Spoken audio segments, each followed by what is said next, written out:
Namaste, hello, and welcome back to another video on Hamsavahini, Vajraasthra. I'm Awhona, and today's video is going to be about my thoughts and opinions on a few books which I did read for Galaxyathon. And Galaxyathon is a 2-week readathon which started on the 11th of March and will continue till the 24th of March, and has been created and hosted by Maci from The Bright Side Girl. I'll leave a link to her announcement videos and other relevant videos in the description box below, as well as in the overhead cards above. So do please join me further in this video.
Now let's come around to the books that I had been reading last week. Now, one of the first books which I did read for this readathon was Stars and Bones by Gareth Powell, and I did read this for the prompts Stars in the title, Set in the Future, and Planet on the cover. The story is set in the post-apocalyptic dystopian environment where humanity now survives on multiple starship arcs spanning a few light years in space after the Earth was destroyed some 70 years ago. In the past, political unrest amongst nations triggered nuclear war, but humans were saved by an alien species who had been observing Earth and its inhabitants for decades while remaining invisible in the outer fringes of the solar system. Just before the nuclear missiles were launched by the warring nations, a scientist made an accidental discovery which intrigued the alien species, and this discovery was of the time-space continent jump, which could make travel easier than teleportation across space. In a snap decision, the alien species decides to save humans, and therefore it immediately averted the drastic effects of the launched nuclear missiles as best as possible and transferred humans to starship arcs which it created from the rings of another dying planet. Now, humanity has settled itself on these arcs after 70 years and are in further search of planets which can be made habitable to support human life with the assistance of the starship's various envoys, which are blue human-like beings who act like interfaces with their respective spaceship and the humans. Our story starts with one of the pilots of these scout ships, which goes to a planet for exploration, but is attacked by a fierce, fast, aggressive alien species which devours and manipulates all forms of life in front of it to assimilate it in its consciousness. After losing the original scout ship, the next scout ship in line decides to warn the starship arcs, but it's too late, and the alien manages to infest the main starship arc and destroys life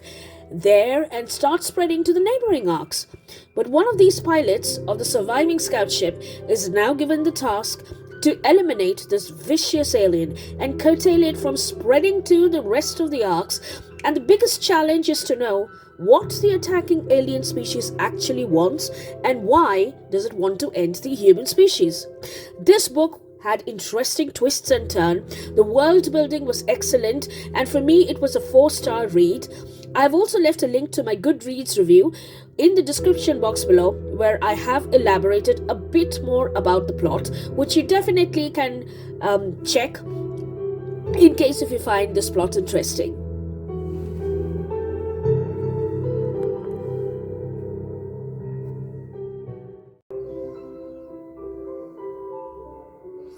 Now, one of the other books I managed to read last week was Bonds of Brass by Emily Skrutskie, and I read this for the prompt Space Royalty. Now, this is the first part of a trilogy and encompasses two major space empires, the heroic Arkan Empire on one hand and the ambitious Umber Empire on the other hand, and both fight for domination across the star systems. And finally, the Umber Empire defeats the Arkan Empire and takes over its main planet called Rana, where it starts building its settlements. Our story begins post-war with the surviving orphan Etienne from the planet Rana, and he somehow lives off the streets alone after the war and is sent to foster homes for a while, but finally lands himself in the Umber Military Training Academy, where he joins as a cadet for training as a fighter pilot. Along with Etienne, we have Gal, his irresistible and impossible roommate, who is from the Umber Empire, and both have an unspoken, unacknowledged romance brewing amidst them, which they never care to admit. Etienne trains to be one of the finest pilots of his cadet batch, and one day, while training, Gal's identity is revealed mid-flight as being the heir to the Umber Empire, which sends Etienne into a shock.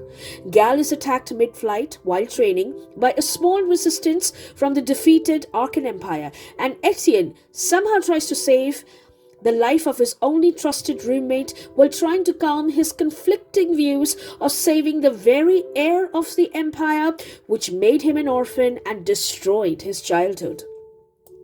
Etienne finally makes a stand and decides to escape from the planet with Gal, as Gal's uncle, the governor of the Umber Empire, tries to restrict Gal within the inner recesses of the empire so that Gal can never succeed to the throne. Both Gal and Etienne manage a narrow escape into a neighboring planet's belt called the Corinth and try to come up with a plan to get Gal to his parents, the royal family of the Umber Empire, and report the rebellion resistance from the Arkan Empire's rebels and his uncle's vicious plans. But the Corinthian belt is filled with rogue bandits and goons, and they face unexpected twists and turns in trying to get off the planet as a drastic shock reveals itself, which turns their entire lives upside down. Filled with startling secrets in every corner, this story was a 4-star read for me, and I have left a link to my GoodReads review in the description box below if you would like to go through it to know more about my take of the story.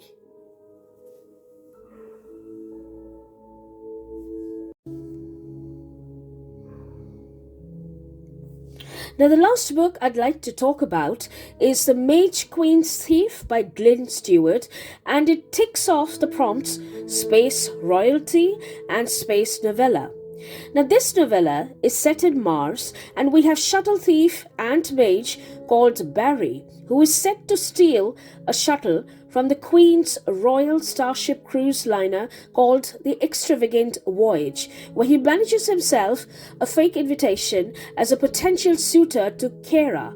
the young Mage-Queen of Mars. Suspicious circumstances find Barry aboard the intended shuttle within the Queen's starship with an unexpected passenger, the Queen herself, who is captive in this shuttle and demands to be released as she fumes in chains while accusing Barry of a kidnapping. Barry assures her from a distance that he's a simple shuttle thief, but while they argue, the shuttle unexpectedly performs its jump across space-time, and they watch the Queen's starship blown to bits as they narrowly escape. With conspiracy brewing within the foundation of the Queen's trusted staff, Barry is the only person whom she can now trust to ensure her safety, and his loyalty to her is called to the forefront, even though he's a thief. The technical world building was good, but the plot stopped short for me at various places, so this ended up being a 3-star read for me, but I've left my GoodReads review in the description box below should you be interested in knowing more about my opinion of this short story.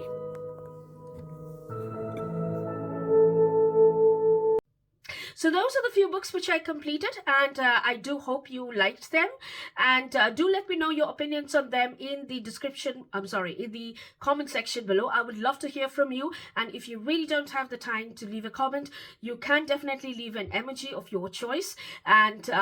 with that, I will be wrapping up this video. I'll see you soon next week with another video. So till then, take care, have a good reading week ahead, and namaste.